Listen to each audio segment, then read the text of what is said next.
السلام علیکم ورحمۃ اللہ وبرکاتہ نحمده ونصلي ونسلم على حبیبه الکریم اما بعد فاعوذ باللہ من الشیطان الرجیم بسم اللہ الرحمن الرحیم ثم انتم هؤلاء تقتلون انفسکم وتخرجون فریقا منکم من دیارہم تظاہرون علیہم بالاثم والعدوان وَإِن يَأْتُوكُمْ أُسَارَى تُفَادُوهُمْ وَهُوَ مُحَرَّمٌ عَلَيْكُمْ إِخْرَاجُهُمْ أَفَتُؤْمِنُونَ بِبَعْضِ الْكِتَابِ وَتَكْفُرُونَ بِبَعْضٍ فَمَا جَزَاءُ مَنْ يَفْعَلُ ذَلِكَ مِنْكُمْ إِلَّا خِزْيٌ فِي الْحَيَاةِ الدُّنْيَا وَيَوْمَ الْقِيَامَةِ يُرَدُّونَ إِلَى أَشَدِّ الْعَذَابِ وَمَا اللَّهُ بِغَافِلٍ عَمَّا تَعْمَلُونَ أُولَئِكَ الَّذِينَ اشْتَرَوُا الْحَيَاةَ الدُّنْيَا بِالْآخِرَةِ فلا يخفف عنهم العذاب ولا هم ينصرون صدق اللہ مولانا العظیم۔ حصول برکت کے لیے ایک مرتبہ درود شریف کا نذرانہ پیش کر لیں، پڑھیں اللہم صلی وسلم علی سیدنا مولانا محمد معدن الجود والکرم وعلی آلہ واصحابہ وبارک وسلم صلاۃ وسلام علیک یا رسول اللہ، صلاۃ وسلام علیک یا حبیب اللہ۔ اللہ رب العزت کا بے پناہ فضل و کرم ہے کہ اللہ تعالیٰ نے پھر ہمیں اپنے اس مقدس کلام کی خدمت کا موقع عطا فرمایا۔ قرآن کریم کی سورہ بقرہ کی تفسیر آپ حضرات سماعت فرما رہے ہیں۔ گزشتہ آیت نمبر 84 کی تفسیر ہم نے بیان کی تھی، اسی کا یہ تتمہ ہے، یعنی اس کا آخری حصہ باقی ہے۔ آپ کو یاد ہوگا قوم بنی اسرائیل سے جو عہد لیا گیا تھا، اس عہد کا، اس وعدے کا تذکرہ ہوا۔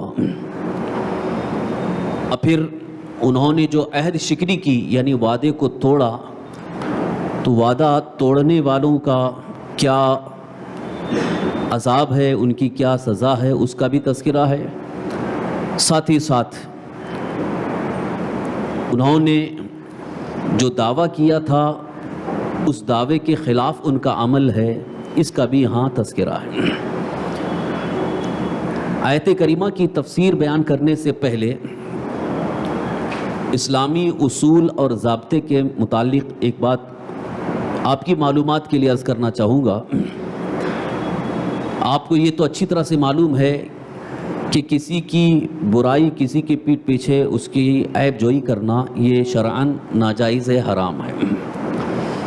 یہ تو سب کو اچھی طرح سے معلوم ہے۔ اگر کوئی شخص ہمارے درمیان میں اگر اس سے کوئی غلطی ہوئی،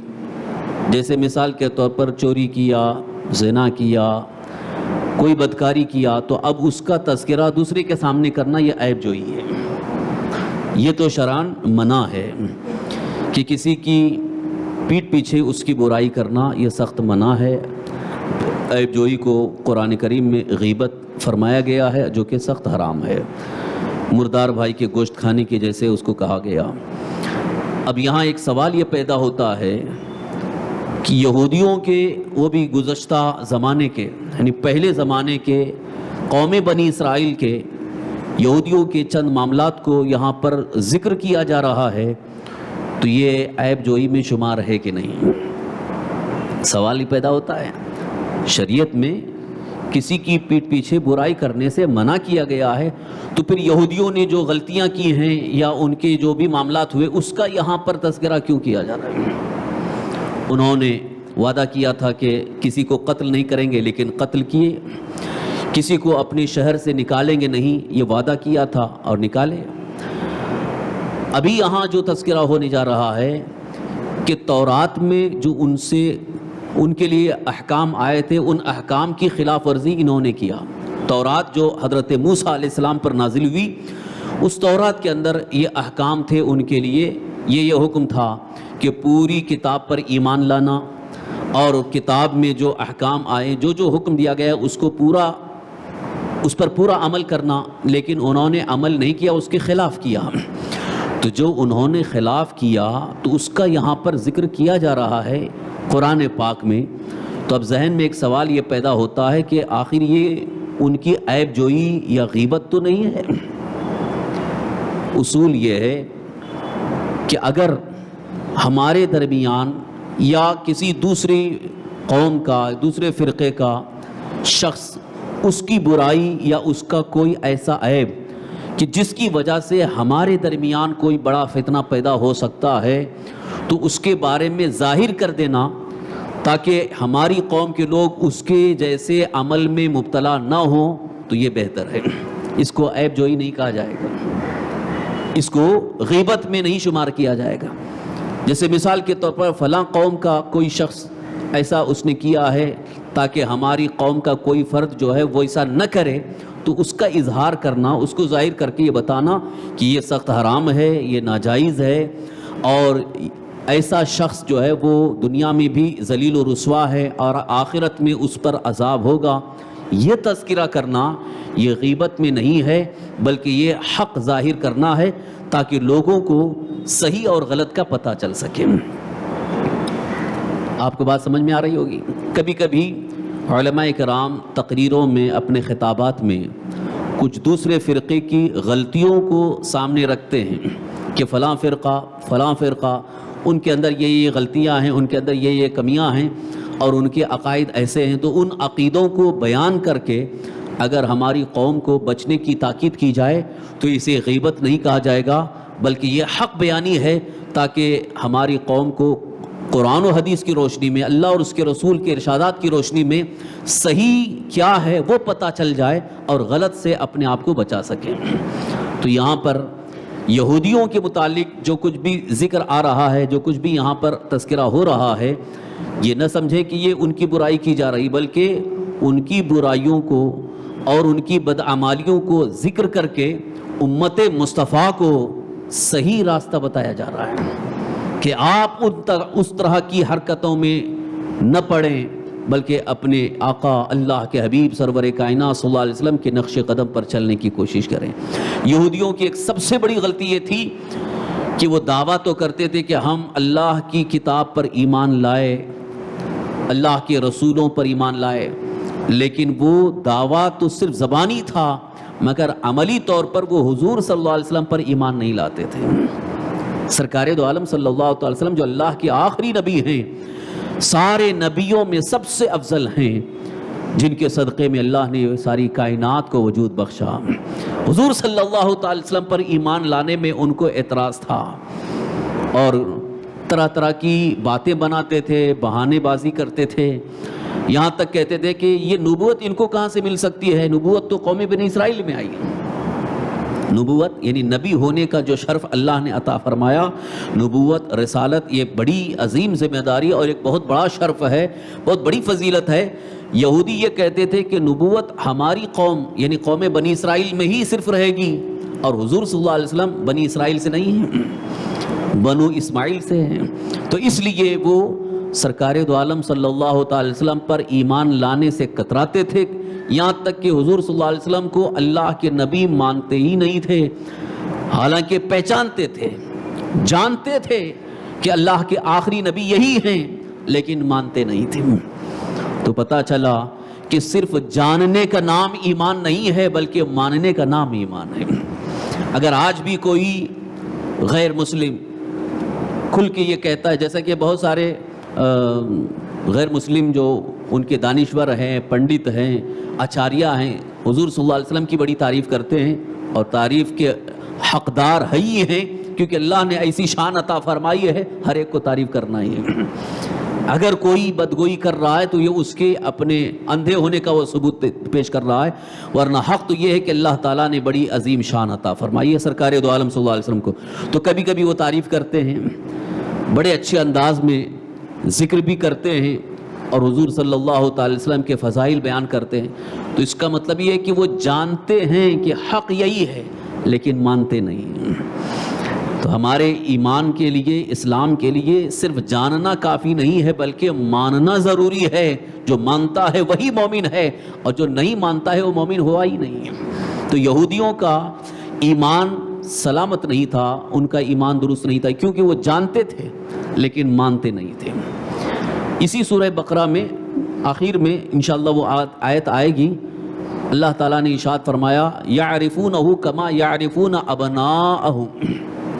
یہ یہودی حضور صلی اللہ علیہ وسلم کو ایسے پہچانتے ہیں جیسے اپنے بیٹوں کو پہچانتے ہیں۔ جیسے ایک انسان اپنے بیٹے کو پہچانتا ہے، ہزاروں میں کہیں اس کا بیٹا ہو تو وہ پہچان لے گا، تو اللہ تعالیٰ ارشاد فرما رہا ہے کہ یہ میرے حبیب صلی اللہ تعالی وسلم کو ایسے پہچانتے ہیں جیسے اپنے بیٹوں کو پہچانتے ہیں، لیکن مانتے نہیں، ایمان نہیں لاتے ہیں۔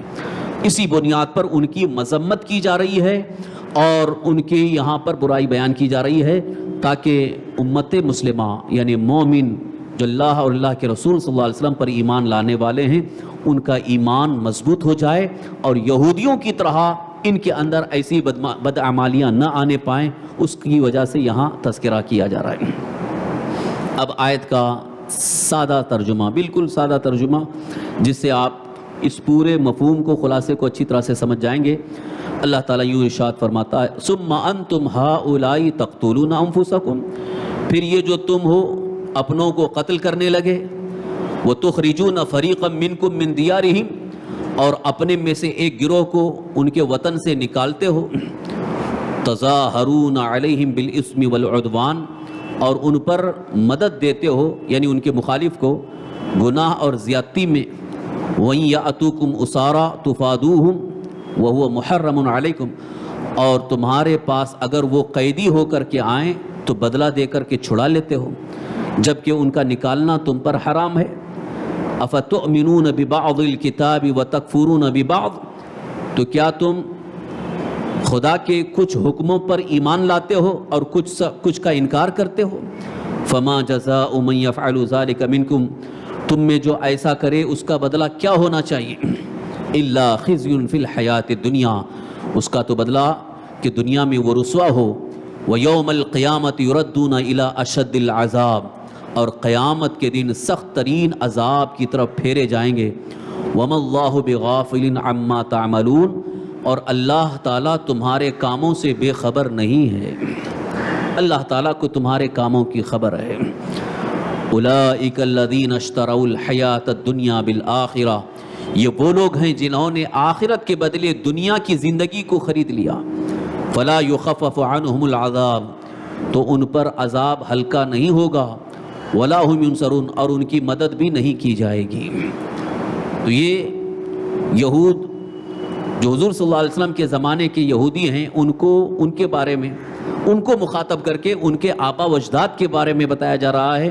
کہ ان کا تو حال یہ تھا کہ کتاب پر عمل کا دعویٰ تو کیے، تورات پر عمل کریں گے، تورات کے احکام پر چلیں گے، لیکن عمل نہیں کیا، بلکہ اس کے برخلاف انہوں نے کیا کیا؟ جیسے ان سے کہا گیا تھا کہ کسی کو قتل نہیں کرنا، لیکن اپنے آپس میں قتل کیے، کسی کو اپنے شہر سے، بستی سے نہ نکالو، نکالنا ان کے لیے حرام تھا، لیکن ان لوگوں نے اپنے آپس میں، یعنی جس سے تھوڑی بہت دشمنی ہو جاتی تھی اس کو مار کر کے وطن سے باہر کر دیتے تھے۔ یہ دو ان کے بڑے عظیم جرم تھے جس کا یہاں پر اللہ تعالیٰ نے ذکر فرمایا۔ اور اس آیت میں جو اصل جس کی طرف آج میں اپنی اس درس میں آپ کی خصوصی توجہ چاہوں گا وہ یہ ہے،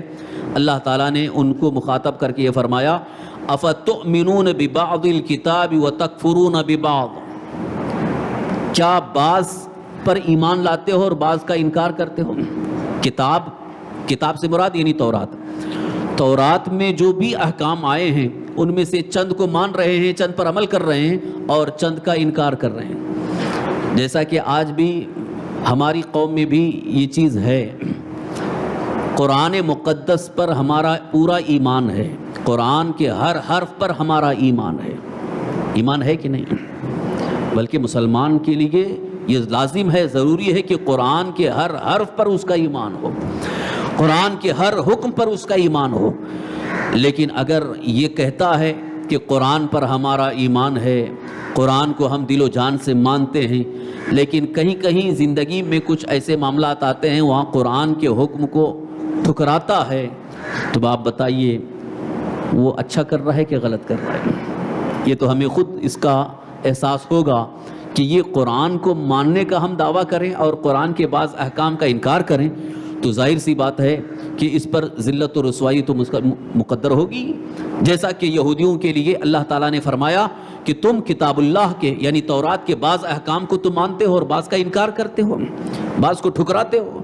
اس کا مطلب یہ ہوا کہ انسان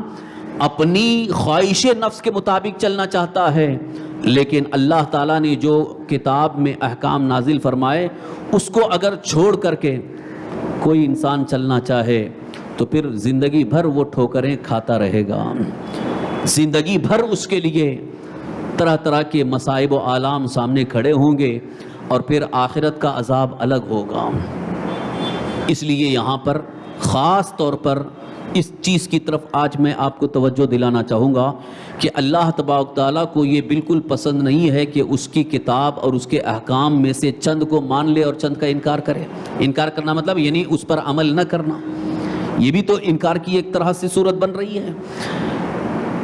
کہتا ہے کہ ہاں ہم اس کو مانتے ہیں لیکن عمل نہیں ہے، تو یہ ایک طرح سے اس کو ٹھوکر مارنا، اس کا انکار کرنا ہوا۔ جیسا کہ اگر ہم یہ کہتے ہیں کہ ہم قرآن پر مکمل ایمان لاتے ہیں، اور قرآن میں اللہ تعالیٰ کا فرمانا اقیم الصلاۃ، نماز قائم رکھو، نماز قائم کرو، ایک جگہ نہیں دو جگہ نہیں بلکہ پورے قرآن میں 61 جگہ قرآن میں نماز کے متعلق تاکید آئی ہے۔ تو اگر کوئی نماز جان بوجھ کر کے چھوڑ رہا ہے تو بتائیے وہ قرآن کا انکار ہوا کہ نہیں؟ بظاہر انکار نہیں کر رہا ہے، قرآن کو مان رہا ہے، لیکن ایک طرح سے عمل نہ کرنا یہ انکار کی ایک صورت بن رہی ہے، جس کی طرف اللہ تعالیٰ نے اشارہ فرمایا فَمَا جَزَاءُ مَن يَفْعَلُ ذَلِكَ مِنكُمْ، جو اس طرح سے کرے اس کا کیا بدلہ ہونا چاہیے، اب تم بتاؤ۔ اللہ تعالیٰ نے تو فیصلہ فرما دیا إِلَّا خِزْيٌ فِي الْحَيَاةِ الدُّنْيَا، دنیا میں اس کے لیے ذلت ہوگی، دنیا میں اس کے لیے رسوائی ہوگی، دنیا میں وہ ہمیشہ شرمندہ ذلیل و رسوا ہوگا۔ تو اس لیے قرآن کریم کی اس آیت سے ایک بہت ہی اہم پیغام آج دنیا کے سارے مسلمانوں کو یہ پہنچانا چاہوں گا کہ قرآن مقدس کے سارے احکام کو دل و جان سے مان لیں اور اس پر عمل یقینی طور پر کرنا شروع کر دیں۔ انشاءاللہ اللہ تعالی ہمیں ذلیل و رسوا ہونے نہیں دے گا، ذلیل و رسوا ہونے نہیں دے گا، کیونکہ عزت اللہ کے دست قدرت میں ہے۔ عزت بھی اللہ تعالیٰ ہی کے فیصلے سے ہے اور ذلت بھی اللہ تعالیٰ ہی کے فیصلے سے ہے۔ وہ جس کے لیے عزت مقرر فرما دے، مقدر فرما دے، پوری دنیا مل کر کے اسے ذلیل و رسوا نہیں کر سکتی ہے، اور اللہ جس کے لیے ذلت کا فیصلہ کر دے، پوری دنیا مل کر کے اس کی تعریف کر کے بھی اسے عزت کا مقام نہیں دے سکتی، بلکہ اسے تو ذلیل ہونا ہی ہے۔ تو یہ عزت و ذلت کا فیصلہ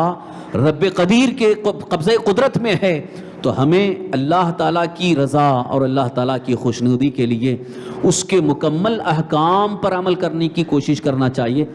ہاں اگر بھول کر کے کوئی ہم سے غلطی ہو جائے، بھول کر کے غلطی ہونا جیسے معلوم نہیں ہے غلطی ہو گئی لیکن معلوم ہو گیا، پتہ چل گیا کہ یہ ہم سے غلطی ہوئی، تو اللہ تعالیٰ کی طرف سے توبہ کا دروازہ کھلا ہے، فوراً توبہ کر کے استغفار پڑھ کر کے اللہ کی بارگاہ میں گڑ گڑا کر کے عرض کریں مولا غلطی ہو گئی، اللہ مجھے معاف فرما۔ تو اللہ تعالیٰ فرماتا ہے کہ اگر بندہ سچی دل سے توبہ کرتا ہے تو ہم اس کی توبہ قبول کرتے ہیں، گناہ معاف فرما دیتے ہیں۔ لیکن ڈھٹائی پر اسی طرح سے رہ گیا کہ نہیں کیا ہے، سب چلتا ہے، دنیا کر رہی ہے نا، سارے لوگ تو ایسے ہی کر رہے ہیں۔ کبھی کبھی کسی سے ایسی غلطی، ایک بڑی غلطی یہ ہوتی ہے جب اس کو بتایا جائے کہ یہ بھائی غلط کر رہے ہو، یہ حرام ہے، یہ ناجائز ہے، یہ غلط ہے، تو اس کے باوجود یہ کہتے ہیں ارے سارے لوگ تو کر رہے ہیں، بہت سارے لوگ کر رہے ہیں، دنیا میں سب ایسا ہی ہو رہا ہے۔ تو یہ کوئی دلیل نہیں ہے۔ اگر دنیا والے غلط کر رہے ہیں تو ہمارے لیے وہ دلیل نہیں ہے، بلکہ ہمارے لیے دلیل اللہ کا کلام ہے، اللہ کا فرمان کیا ہے، رب تبارک تعالیٰ کا ارشاد کیا ہے، وہ ہمارے لیے سب سے اہم ہے۔ اگر دنیا والے غلط کر رہے ہیں تو وہ اس کو نہ دیکھیں، بلکہ ہم اپنے آپ کو، کیونکہ جب ہمارا حساب کتاب ہوگا، ہماری سزا کا موقع آئے گا، تو وہاں ہم یہ دلیل نہیں دے سکتے کہ سب تو کر رہے تھے، ان کا دیکھا دیکھی میں نے کیا۔ اللہ کا حکم ہوگا میں نے تو تمہارے لیے کلام نازل کیا تھا، میں نے تمہارے لیے کتاب نازل کی تھی، تم نے کتاب کو کیوں چھوڑ دیا؟ لہٰذا اگر دنیا والے حرام کاموں کی طرف مائل ہیں، مبتلا ہیں، کفر و شرک میں گم ہو کر کے لوگ طرح طرح کی برائیاں کر رہے ہیں، مال کما رہے ہیں، تو ہمیں انہیں نہیں دیکھنا ہے، بلکہ ہمیں اللہ کے فرمان کو دیکھنا ہے۔ رب تبارک تعالیٰ کا جو فرمان ہے اس کے مطابق ہمیں چلنے کی کوشش کرنا ہے، وقتی طور پر تھوڑی پریشانی ہوگی، تھوڑی تکلیف آئے گی، کم خرچ میں گزارا کرنا پڑے گا، لیکن عزت اللہ تعالیٰ اسی راستے سے ہمیں عطا فرمائے گا۔ اگر ہم یہ چاہیں گے کہ نہیں دنیا والے جیسا چل رہے ہیں اس کے مطابق ہم چلیں گے تو ہی ہم کامیاب رہیں گے، یہ خام خیالی ہے، یہ شیطانی وسوسہ ہے، یہ شیطان کا دھوکہ ہے، اس کی طرف توجہ نہ دیں۔ اللہ تعالیٰ کے اس فرمان کی طرف مائل ہونا ہے۔ اب اس کو پھر سے ذہن میں رکھیں، افتؤمنون ببعض الکتاب وتکفرون ببعض، کیا تم کتاب کے بعض احکام پر عمل کرتے ہو اور بعض کو چھوڑ دیتے ہو؟ یہ اللہ تبارک تعالیٰ کی طرف سے بہت سخت تنبیہ ہے کہ بعض پر عمل کرنا، بعض کو چھوڑ دینا یہ اچھا نہیں ہے، بلکہ عمل کرو، پورا عمل کرو، پوری طرح سے عمل کرنے کی کوشش کرو۔ اب اس کے لیے ایک بات یہ بھی ضروری ہے کہ احکام کو جاننے کی بھی کوشش کریں، تب تو عمل کریں گے۔ بہت سارے لوگ یہ بہانہ بناتے ہیں کہ ہم کو تو معلوم ہی نہیں ہے، علم ہی نہیں ہے، معلومات نہیں ہے۔ معلومات حاصل کرنے کی جب ہم کوشش کریں گے تب تو معلومات حاصل ہوگی، نہیں کوشش کریں گے تو کہاں سے معلومات حاصل ہوگی؟ کوئی بھی آپ کام کرنے جا رہے ہیں تو پہلے اس کی معلومات حاصل کرتے ہیں۔ چھوٹی سی ایک چیز خرید کر کے، جیسے گاڑی خریدی تو گاڑی چلانا نہیں آتا ہے تو گاڑی خریدنے کا مطلب تو پھر کسی کو ڈرائیور رکھیں گے، نہیں چلانا آتا ویسے چلائے تو کہیں نہ کہیں ٹھوک دیں گے، ایکسیڈنٹ کریں گے۔ تو پہلے معلومات حاصل کرنا ہوگا، پہلے سیکھنا ہوگا، تب وہ چیز خریدتے ہیں۔ تو دنیا کا ایک اصول ہے، دنیا کا ایک دستور ہے کہ جس چیز کے بھی بارے میں ہمیں، جس چیز کو بھی حاصل کرنا ہے اس کی معلومات حاصل کرنے کی ہم کوشش کرتے ہیں، تو یہ ہمارا دین ہے۔ اللہ نے ہمارے لیے دنیا میں دین بھیجا، کتاب نازل فرمائی، رسول بھیجے، اس کے باوجود اگر ہم معلومات حاصل نہ کریں تو یہ ہمارا قصور ہے، اللہ تعالیٰ کے فرمان کا کوئی قصور نہیں۔ فرمان آ چکا ہے، کتاب مکمل آ گئی۔ احساس پیدا کرنے کے لیے، احساس دلانے کے لیے ایک بات آپ سے پوچھنا چاہوں گا، میں تنقید نہیں کر رہا ہوں، ایک بات پوچھنا چاہتا ہوں۔ اگر آپ کا بیٹا کہیں باہر ہو، سعودی میں ہو، کینیڈا میں ہو، امریکہ میں ہو، بچہ پڑھنے کے لیے گیا ہے یا کسی کام کے لیے گیا ہے، وہاں سے آپ کے پاس اس نے خط لکھا، آج کا دور تو خط کا نہیں رہ گیا، اب موبائل کا ہو گیا، فوراً موبائل فون نیٹ سے رابطہ ہو گیا، واٹس ایپ پہ یا میسیج کے ذریعے۔ پہلے خط ہوتا تھا، خطوط لکھے جاتے تھے۔ تو یہ مثال اس لیے دے رہا ہوں کہ تاکہ بالکل اس سے بات جلدی سمجھ میں آ جائے گی۔ بیٹا اگر کہیں باہر ہے، دور رہتا ہے، وہاں سے اس نے خط لکھا، ابا مجھے اس چیز کی ضرورت ہے، آپ مجھے بھیج دیجئے۔ اب اس نے خط لکھا ہے انگریزی میں، انگریزی میں خط آ گیا۔ اب آپ انگریزی زبان نہیں جانتے ہیں تو ضرور کوشش کریں گے کہ کسی سے پڑھوا لیں، کسی سے پڑھوا لیں گے کہ بھائی ذرا پڑھ کے ذرا بتا دو کہ بچے نے خط لکھا ہے، کیا لکھا ہے۔ تو اگر پڑھوا لیے، معلومات حاصل ہو گئی تو آپ اس کو پورا کرنے کی کوشش کریں گے، ہاں بچے کا یہ مطالبہ ہے، اس کو پورا کر۔ لیکن اگر آپ یہ سوچیں ارے یار انگریزی میں لکھا ہے، رہنے دو، بعد میں دیکھا جائے گا، ہو سکتا ہو اس کی کوئی ایسی سخت ضرورت ہو جو ہم پورا نہ کر سکے اور بعد میں وہ ناراضگی کا سبب بن جائے گا کہ ہم نے اپنے ابا سے کہا تھا لیکن ہماری بات سنی ہی نہیں، نہ انہوں نے پڑھا نہ انہوں نے سمجھا اور ہماری بات پوری نہیں ہوئی۔ بلا تشبیہ و تمثیل اللہ نے قرآن نازل فرمایا عربی زبان میں، اور ہم تک قرآن اللہ تعالیٰ نے نبی پاک صلی اللہ علیہ وسلم کے ذریعے پہنچا دیا، اور قرآن اللہ کے رسول صلی اللہ علیہ وسلم نے ہم تک پہنچا دیا۔ اب ہماری ذمہ داری ہے کہ اس کو سمجھیں۔ اگر ہم یہ سوچتے ہیں کہ نہیں وہ ہمارے لیے خالی پڑھنے کے لیے آیا ہے، سمجھنے کے لیے نہیں آیا ہے، تو یہ ہماری بہت بڑی غلط فہمی ہے۔ صرف پڑھنے کے لیے نہیں، پڑھنا بھی ہے اور سمجھنا بھی ہے۔ جب تک ہم سمجھیں گے نہیں کہ اس میں اللہ کا ہم سے کیا مطالبہ ہے، اللہ تعالیٰ ہم سے کیا فرما رہا ہے، تو پھر اس پر عمل کیسے ہوگا؟ لازمی نتیجہ ہے کہ یہی وجہ ہے کہ چند چیزوں پر عمل ہو رہا ہے، چند چیزوں پر عمل نہیں ہو رہا ہے۔ اس کی سب سے بڑی وجہ یہ ہے کہ ہم نے سمجھنے کی کوشش نہیں کی ہے، صرف اور صرف پڑھنے کی کوشش کی ہے۔ یہی وجہ ہے کہ حافظ قرآن تراویح میں جب قرآن پڑھتے ہیں بڑا اچھا لگتا ہے، بہت اچھا لگتا ہے۔ یہی قرآن سننے کے لیے ہم سارے کام چھوڑ کر کے تراویح کی نماز میں آتے ہیں، لیکن کاش اگر سمجھ میں آتا تو آپ کو اور اچھا لگتا۔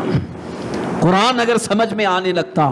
تو حافظ قرآن جب پڑھ رہا ہو قرآن کریم نماز کے اندر تو آپ کو اتنا لطف اور اتنا مزہ آئے گا کہ سارے کام آپ بھول جائیں گے اور نماز میں آپ کا شوق لگ جائے گا، نماز میں آپ کا دل لگے گا۔ بہت سارے لوگ جو یہ شکوہ کرتے ہیں کہ نماز میں دل نہیں لگتا، اس کی ایک وجہ یہ بھی ہے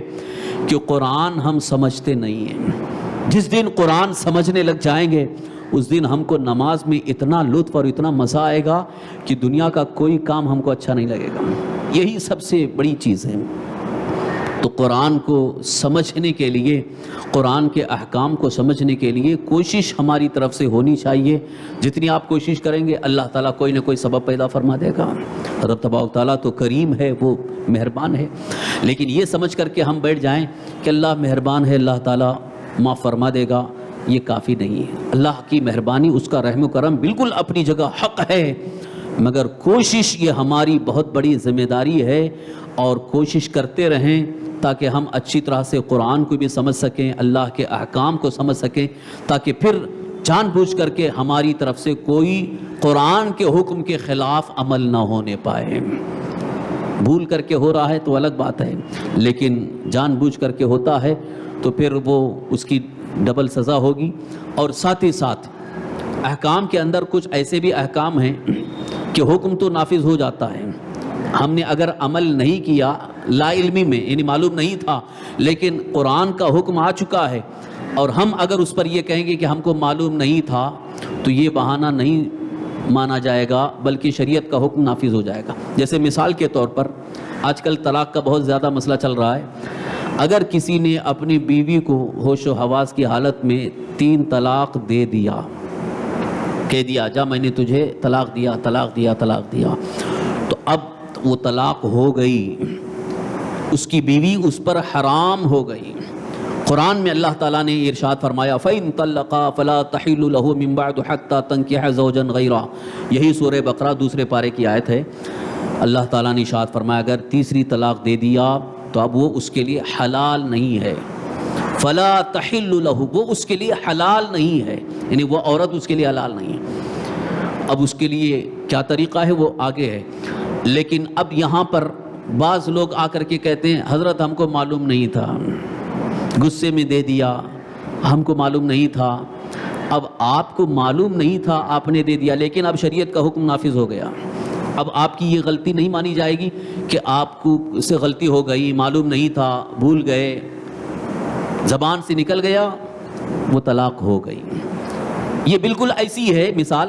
کہ جیسے آپ کے پاس بندوق ہے، اس میں گولیاں ہیں، اب آپ نے گولی چلا دی، اب انسان کو لگ گئی، اب آ کر کے آپ بولو گے ارے مجھے معلوم نہیں تھا کہ یہ انسان ہے، میں نے مار دیا، کوئی مانے گا؟ وہ تو سزا تو ہونی ہی ہے۔ اب سزا کے لیے کورٹ میں جانا ہوگا، پھر کورٹ میں جو فیصلہ ہوگا اس کے مطابق۔ تو یہاں اللہ تعالیٰ کا جو حکم ہے قرآن پاک میں، اگر ہم کو معلوم نہیں ہے لیکن ہم نے اس کے خلاف کیا تو اس کی جو سزا ہے وہ مرتب ہو جائے گی، یعنی جو شریعت کے احکام ہیں وہ نافذ ہو جائیں گے۔ یہ اور بات ہے کہ اس کے لیے جو راستہ، جو طریقہ بتایا گیا ہے وہ اس طریقے کے مطابق ہمیں پھر سے اس کو درست کرنے کی کوشش کرنا ہے۔ بہرحال اللہ تعالیٰ کے مقدس کلام قرآن پاک پر مکمل طور پر عمل کرنے کی ہمیں کوشش کرنا ہے، لہٰذا اس کے لیے بہتر میں ایک مشورہ دوں گا کہ اپنے روزمرہ کے کاموں میں، روزمرہ یعنی جو ڈیلی کے ہمارے پاس ٹائم ہیں ان میں سے کچھ ٹائم ایسا مقرر کر دیں، 24 گھنٹے میں آدھا گھنٹہ یا 1 گھنٹہ آپ نکالو، صرف 1 گھنٹہ، اور قرآن پاک کو صحیح طریقے سے سمجھنے اور اس کے احکام کی معلومات حاصل کرنے کے لیے کسی ایک اچھے صحیح معتمد سنی صحیح العقیدہ عالم دین کو اپوائنٹ کر لیں کہ بھئی ہم کو آپ 1 گھنٹے کا ٹائم دے دیں، یا کوئی ایسا ادارہ ہو، ایسا کوئی سینٹر ہو جہاں پر آپ کو قرآن کریم کو اچھی طریقے سے سمجھانے کا وہاں پر انتظام ہو، آپ ٹائم دے کر کے جائیں۔ لیکن ایک بات یاد رکھیں، حق بات عرض کر رہا ہوں، شاید ہو سکتا ہو کچھ لوگوں کو برا لگے، لیکن یہ حق بات عرض کر رہا ہوں، قرآن کے نام پر، قرآن سکھانے یا قرآن سمجھانے کے نام پر آج کل کچھ لوگوں نے ایسے ایسے سینٹر قائم کر لیے کہ وہاں اگر کوئی پڑھنے جاتا ہے تو وہ پڑھ کر کے سمجھنے کے بجائے الٹا گمراہ ہو جائے گا۔ تو ایسی چیزوں سے تو بالکل اپنے آپ کو بچانا ہے۔ قرآن تفہیم سینٹر، قرآن تفہیم سینٹر، تفہیم قرآن سینٹر، یعنی آپ کو قرآن سمجھایا جائے گا، لیکن وہاں ایسا ہو سکتا ہے، بلکہ ہو رہا ہے کہ آپ قرآن پڑھنے، قرآن سمجھنے کے ارادے سے جا رہے ہیں اور الٹا آپ کو وہاں پر گمراہ کیا جا رہا ہے۔ تو اس بات کا خاص خیال رکھنا ہوگا کہ جہاں پر ایمان و عقیدہ صحیح ہو، یعنی جس کا عقیدہ اہل سنت و جماعت کے مطابق ہے، اور وہاں قرآن پاک صحیح سمجھانے کا انتظام ہے، تو آپ جائیں تو آپ کے حق میں بہتر ہوگا۔ لیکن جس کا عقیدہ ایمان کے عقیدے کے خلاف ہے اور اہل سنت و جماعت کے خلاف ہے، وہاں اگر تفہیم قرآن کے لیے بھی آپ جا رہے ہیں تو فائدے کے بجائے الٹا نقصان ہوگا۔ اس لیے اس بات کو خاص ذہن میں رکھیں، یہ میرا یہ مخلصانہ صحیح مشورہ ہے۔ آپ اس بات کو اچھی طرح سے خود سمجھ سکتے ہیں کہ فائدہ ہمارے لیے کہاں ہے اور نقصان کہاں ہے۔ اب ایک آخری بات عرض کر رہا ہوں، قرآن کریم کی اس آیت سے ایک بہت بڑا فائدہ یہ بھی ملا، افتؤمنون ببعض الکتاب وتکفرون ببعض، کیا تم قرآن کے کتاب کے بعض پر ایمان رکھتے ہو اور بعض کا انکار کرتے ہو؟ اس سے ایک بات یہ بھی سامنے آئی کہ یہودیوں کا ایک طریقہ یہ تھا کہ کتاب اللہ کی کتاب کے بعض عقائد اور بعض احکام پر تو عمل کرتے تھے، مانتے تھے، اور بعض پر نہیں عمل کرتے تھے۔ اور آج ہماری قوم کے اندر بھی کچھ ایسے حضرات ہیں جو قرآن کے بعض عقائد پر ایمان نہیں رکھتے بلکہ اس کے خلاف عقیدہ رکھتے ہیں۔ جیسے اللہ کے رسول ہمارے آقا سرکار دو عالم صلی اللہ علیہ وسلم کی تعظیم قرآن سے ثابت ہے، تعظیم مصطفیٰ، تعظیم رسول قرآن سے ثابت ہے۔ میں نے جمعہ کی تقریروں میں کئی مرتبہ اس کا تذکرہ کیا ہے، اس لیے اب تفصیل کے ساتھ نہیں کر رہا ہوں۔ قرآن پاک میں اللہ تعالیٰ نے حضور نبی کریم صلی اللہ تعالی وسلم کی تعظیم کا حکم فرمایا ہے۔ قرآن کریم میں انشاءاللہ تعظیم رسول پر ایک مستقل اس ٹاپک پر انشاءاللہ ایک تفصیلی گفتگو ہوگی، تفصیلی خطاب ہوگا۔ آج صرف اشارہ دے رہا ہوں۔ قرآن کریم کے اندر سورہ حجرات میں اللہ تعالیٰ نے فرمایا یا ایھا الذین آمنوا لا ترفعوا اصواتکم فوق صوت النبی، اے ایمان والو نبی کی بارگاہ میں اپنی آواز بلند نہ کرو۔ یہ تعظیم ہی کا حکم ہے۔ تعظیم، احترام یہ ہے کہ وہ بارگاہ مصطفیٰ میں بیٹھو تو بہت پست آواز سے گفتگو کرو۔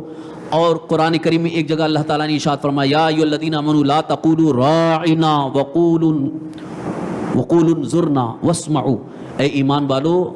نبی پاک صلی اللہ تعالی وسلم سے یہ مت کہو راعنا یا رسول اللہ، راعنا مت کہو، انظرنا کہو۔ کیا معاملہ تھا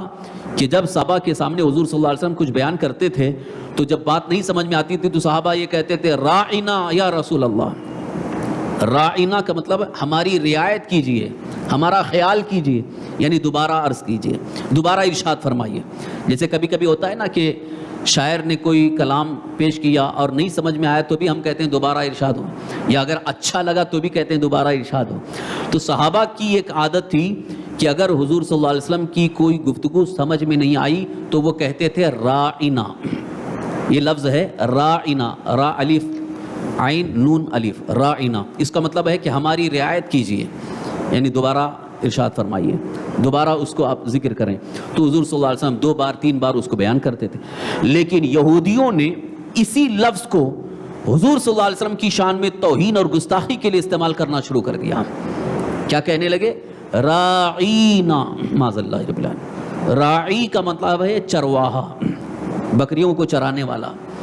گائے بھینس بکری چرانے والے کو راعی کہتے ہیں۔ اب اس میں لفظ نہ لگا دیے تو اس کا مطلب ہمارا چرواہا۔ صرف انہوں نے کیا کیا؟ راعینا کو یا بڑھا دیا، راعینا، عین کے بعد یا بڑھا دیا، راعینا، اس کا مطلب ہوتا ہے اے ہمارے چرواہے، معاذ اللہ رب العالمین۔ دیکھیے صحابہ توہین کے لیے وہ لفظ نہیں بول رہے تھے، وہ تو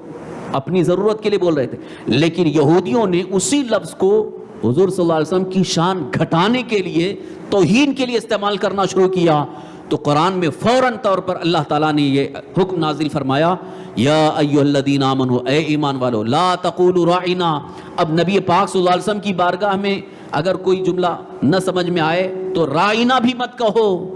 تو کیا کہیں؟ اللہ نے فرمایا انظرنا وقول انظرنا، اب کہو اے اللہ کے رسول ہم پر نظر کرم فرمائیے۔ انداز دیکھیے، رائنا پہلے کہتے تھے لیکن اس لفظ کے اندر ادب نہیں ہے، تو اللہ تعالیٰ نے فرمایا اب رائنا مت کہو، انظر نہ کہو، اس میں زیادہ ادب ہے۔ تو یہ تعظیم رسول کا ایک بہترین انداز، بہترین سبق اللہ تعالیٰ نے قرآن پاک میں ارشاد فرمایا۔ تو اسی سے تمام علماء اسلام کا اس بات پر اتفاق ہے کہ تعظیم نبی، تعظیم رسول یہ عین ایمان ہے، یعنی بالکل اصل ایمان ہے، اور اس کے خلاف ذرہ برابر بھی اگر کوئی توہین کرتا ہے تو وہ ایمان نہیں ہے، وہ ایمان کے خلاف بلکہ وہ کفر میں داخل ہے۔ اور توہین رسالت، گستاخی رسول کے متعلق قرآن پاک میں بہت سخت سزاؤں کا ذکر ہے۔ تو میں یہ عرض کرنا چاہتا ہوں، ہماری قوم کے درمیان، ہماری درمیان ایک فرقہ جس نے یہ کہنا شروع کیا کہ تعظیم نبی شرک ہے، فرقے کا نام نہیں لینا چاہوں گا، کھل کر کے سامنے آ چکے ہیں، اور آج ان کی ترجمانی سعودی گورنمنٹ کی طرف سے بھی ہو رہی ہے۔ اس وقت جو سعودی حکمراں ہیں جن کو اہل نجد کہا گیا، اہل نجد یعنی نجد کے رہنے والے یہ ہیں، نجد سے پیدا ہوئے، اور محمد بن عبد الوہاب نجدی کے فالوورز ہیں، ان کا یہ کہنا ہے کہ نبی یا اللہ کے کسی بھی ولی کی یا کسی بھی چیز کی تعظیم نہیں کرنا ہے، مطلق کسی کی بھی تعظیم نہیں کرنا۔ جب نزدیک نبی کی تعظیم ان کے نزدیک شرک ہے تو اب کسی اور کی بھی تعظیم ان کے نزدیک نہیں ہے، یہاں تک کہ وہ قرآن کی بھی تعظیم کے خلاف ہیں۔ وہ یہ کہتے ہیں کہ قرآن کی بھی تعظیم نہ کی جائے۔ تعظیم کا مطلب یہ ہے، ابھی چند سال پہلے جب حج کے موقع پہ گئے تھے، ایک شخص جو ہے وہ قرآن کو ایسے پیٹھ لگا کے بیٹھا ہوا تھا۔ اب آپ ذرا بتائیے، قرآن شریف ادھر رکھا ہو، آپ پیٹھ لگا کے بیٹھیں گے؟ نہیں بیٹھیں گے۔ یہ ادب کے خلاف ہے، کیونکہ ہم قرآن کا ادب کرتے ہیں، اس پیٹھ نہیں کرتے ہیں، یہ ادب کے خلاف ہے۔ لیکن وہ کہتے ہیں وہ تو ایک کتاب ہے، وہ تو ایک کتاب ہے، ایک جیسے کوئی دنیاوی تعلیم کی کتاب ہے، جیسے ایس ایس کی کتاب ہے، میتھمیٹکس کی کتاب ہے، کوئی جیسے اسکول کی کوئی کتاب ہے جس میں بہت سارے اصول ہیں، ضوابط ہیں، معلومات ہے، تو اس کو یہ کہتے ہیں کہ قرآن ایک کتاب ہے، اس کی کیا تعظیم ہے؟ پیر پہ رکھ کے پڑھ رہا ہے، ہم نے کہا یہ قرآن ہے، اللہ کا کلام ہے، اس کی تعظیم، بولے وہ تو ایک کتاب ہے۔ اتنا ہی ان کا یہ کہنا ہے کہ وہ ایک کتاب ہے، اس کی تعظیم کوئی ضروری نہیں، معاذ اللہ رب العالمین۔ تو جو قرآن کی تعظیم نہ کرے، جو نبی کی تعظیم نہ کرے، بتائیے وہ مومن ہو سکتا ہے؟ کہاں گیا وہ اس کا ایمان؟ جبکہ قرآن پاک میں تعظیم کا حکم اللہ نے فرمایا، وَمَن يُعَظِّمْ شَعَائِرَ اللَّهِ فَإِنَّهَا مِن تَقْوَى الْقُلُوبِ، جو اللہ کی نشانیوں کی تعظیم کرے اس کے دل کو ہم پرہیزگاری عطا کریں گے۔ پرہیزگاری اسے ملتی ہے جو اللہ کی نشانیوں کی تعظیم کرے۔ ایک بڑا عظیم واقعہ آپ کو بس مختصر ہے بتاؤں تو واقعی ایمان تازہ ہو جائے۔ اللہ کے حبیب سرور کائنات صلی اللہ تعالی وسلم کے سامنے ایک شخص کی شکایت یہ آئی کہ کعبہ شریف کی طرف رخ کر کے انہوں نے تھوک دیا۔ ایک روایت میں تو یہ ہے کہ حضور صلی اللہ علیہ وسلم کو خبر ہوئی تو حضور صلی اللہ علیہ وسلم نے فرمایا اب اس کو امام نہ بنایا جائے۔ وہ امامت کرتے تھے، قوم کی امامت کرتے تھے، حضور صلی اللہ علیہ وسلم نے فرمایا اب اس کو امام نہ بناؤ۔ نماز کی امامت کے لیے مصلی امامت پر کھڑے کرنے سے حضور نے منع فرمایا۔ اب ان کو جب پتہ چلا کہ حضور صلی اللہ علیہ وسلم نے منع فرمایا، وہ آ گئے، انہوں نے پوچھا تو حضور نے فرمایا جو کعبے کی تعظیم نہ کرتا ہو، جس کو کعبے کی تعظیم کا احساس نہ ہو، وہ مصلی امامت پر کھڑے ہونے کا حقدار نہیں ہے۔ کیوں؟ اس لیے کہ کعبے کی طرف رخ کر کے تھوکنا یہ تعظیم کے خلاف ہے۔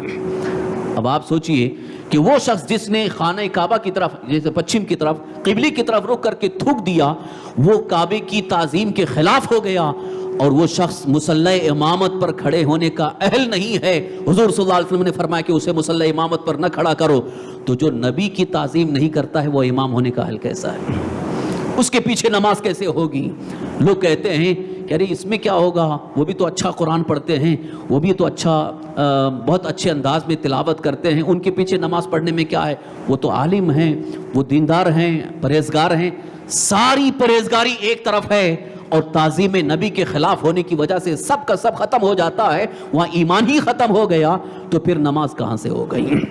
لہٰذا نماز کے لیے سب سے پہلی بنیاد ہے ایمان، اور تعظیم رسول کے خلاف اگر کوئی عمل کرتا ہے اس کا ایمان ختم ہو گیا، اب اس کی نمازیں بھی چلی گئیں، روزہ بھی گیا، زکوٰۃ بھی گئی، حج بھی گیا، سارے اعمال برباد ہو گئے، اس کے پاس کچھ نہیں رہا۔ اس لیے حکم یہ ہے کہ پہلے وہ ایمان درست کریں، تب جا کر کے اس کے سارے احکام ہوں گے۔ لہٰذا اب میں کھل کر کے عرض کرنا چاہوں گا، نماز پڑھنے میں اس بات کا بھی لحاظ ہونا چاہیے کہ تمہارا امام کیسا ہے، امام کیسا ہے، مصلی امامت پر کھڑا ہو رہا ہے اور معاذ اللہ نبی کی توہین کرتا ہے یا توہین والے عقیدے کو فالو کرتا ہے، اس کے پیچھے نماز نہیں ہوگی، اس کے پیچھے نماز ہوگی ہی نہیں۔ جان بوجھ کر کے اگر پڑھتا یہ گستاخی رسول ہے، اس کے پیچھے نماز پڑھے گا تو الٹا گنہگار ہوگا، نماز تو ایسے ہی گئی اور الٹا گناہ ہوگا۔ اس لیے قرآن کریم کی اس آیت کریمہ کی روشنی میں صاف طور پر اللہ تعالیٰ نے ارشاد فرمایا افتؤمنون ببعض الکتاب وتکفرون ببعض، اللہ کی کتاب کے بعض چند چیزوں پر ایمان لاتے ہو، چند چیزوں کو مانتے ہو، چند چیزوں کا انکار کرتے ہو۔ یہاں کھل کر کے سامنے آ گیا ان کا معاملہ، جو بڑی باتیں کرتے ہیں کہ ہم رسول اللہ صلی اللہ علیہ وسلم کی حدیث کو مانتے ہیں، قرآن کو مانتے ہیں، اطاعت رسول کرتے ہیں، سنتوں پر عمل کرتے ہیں، ساری سنتوں پر عمل کر رہے ہیں لیکن نبی کی تعظیم ہی نہیں ہے، تو یہ تو قرآن بعض پر ایمان لانا ہوا، بعض کا انکار کرنا ہوا۔ اسی بنیاد پر میں آپ کو یہ پیغام دینا چاہوں گا کہ اپنا ایمان قرآن پر مکمل ہو اور عمل بھی مکمل ہو، ایمان بھی مکمل قرآن پر ہو اور عمل بھی مکمل قرآن پر ہو، تب آپ یہ کہہ سکتے ہیں کہ ہمارا ایمان قرآن پر مکمل ہے اور حضور نبی کریم صلی اللہ علیہ وسلم کی ذات پر اور آپ کی مکمل تعظیم پر بھی ایمان ہے۔ خلاصہ کلام یہ ہے کہ ایمان کی تکمیل کے لیے قرآن کریم کے جتنے بھی احکام ہیں ان سب پر ہمارا پورا ایمان ہونا چاہیے، کسی ایک چیز کو بھی نہیں چھوڑنا ہے بلکہ سب پر ایمان لانا ہے اور اس سب کو ماننا ہے۔ لیکن اگر ایک چیز کا بھی اگر ہم نے انکار کر دیا تو سب کا سب ہمارا ختم ہو جائے گا۔ اسی لیے عالمگیری میں فتاوی عالمگیری جو ہمارے ملک کے ہندوستان میں بھی اس کو بڑی اہمیت دی گئی، کورٹ میں بھی یہ فتاوی عالمگیری کے مطابق فیصلہ کیا جاتا ہے۔ فتاوی عالمگیری جو حضرت عالمگیر اورنگزیب رحمۃ اللہ علیہ کے زمانے میں 500 علماء نے مل کر کے یہ فتاوی تیار کیا ہے، قرآن و حدیث کی روشنی میں فتاوی عالمگیری میں یہ جزویہ ہے کہ اگر کوئی شخص 99 چیزیں اس کے اندر ایمان کی ہیں، 99 یعنی 99 چیزیں ایمان کی ہیں، نماز ہے، روزہ ہے، حج ہے، زکوٰۃ ہے، سب ہے 99 چیزیں، لیکن ایک چیز کفر کی آ گئی تو اب وہ مومن نہیں ہے۔ یہ کیوں فتویٰ دیا گیا؟ اس لیے کہ بعض لوگوں نے مشہور کیا تھا اگر 99 چیزیں ایمان کی ہیں، ایک چیز کفر کی آ گئی تو کیا فرق پڑتا ہے، چل جائے گا، وہ بھی مسلمان ہی مانا جائے گا، مومن مانا جائے گا۔ ایسا نہیں، بلکہ یہ متفقہ فتویٰ ہے، 99 چیزیں ایمان کی ہیں لیکن ایک چیز کفر کی آ گئی تو اب وہ مومن نہیں رہ گیا بلکہ وہ کافر ہی ہو گیا۔ یہ سمجھ لو مثال کے طور پر 50 کلو دودھ کا پتیلہ ہے، 50 کلو دودھ ہے، اس میں ایک قطرہ شراب کا پڑ گیا، اب آپ بتائیے وہ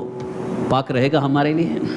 ایک قطرہ پڑا ہے، 50 کلو دودھ ہے اور اس میں ایک قطرہ شراب کا گر گیا تو اب وہ پورا دودھ ناپاک ہو گیا۔ اسی طرح سے 99 چیزیں ایمان کی ہیں لیکن ایک چیز کفر کی آ گئی تو اب ایمان نہیں رہا بلکہ ایمان ختم ہو گیا، کفر آ جائے گا، اور جو شخص کافر ہو جاتا ہے تو وہ دائرہ ایمان سے خارج ہو جاتا ہے، اس کے سارے اعمال برباد ہو جاتے ہیں، اللہ کی بارگاہ میں اس کی کوئی اہمیت، کوئی حیثیت نہیں رہ جاتی۔ اس لیے گزارش یہ ہے، آپ سے التماس ہے، گزارش ہے کہ اپنے ایمان کو مکمل طور پر سلامت رکھنے کے لیے ایک چیز بھی کفر کی اپنے اندر آنے نہ دیں، ایک چیز بھی، جیسے توہین رسول یہ بھی ایک کفر کی ایک چیز ہے، یہ اپنے اندر نہیں آنا چاہیے۔ کسی بھی طرح سے گستاخی، توہین کا عقیدہ یا نظریہ یا کوئی ایسا عمل جو ہمارے اندر آ گیا تو پھر سمجھ جاؤ کہ سب برباد ہو جائے گا۔ اس لیے بہت احتیاط اپنے اندر رکھنا ہے، بہت ہی خاص اس کی طرف توجہ دینی ہے۔ اللہ تعالی ہم سب کو اپنے ایمان کی سلامتی کی توفیق عطا فرمائے۔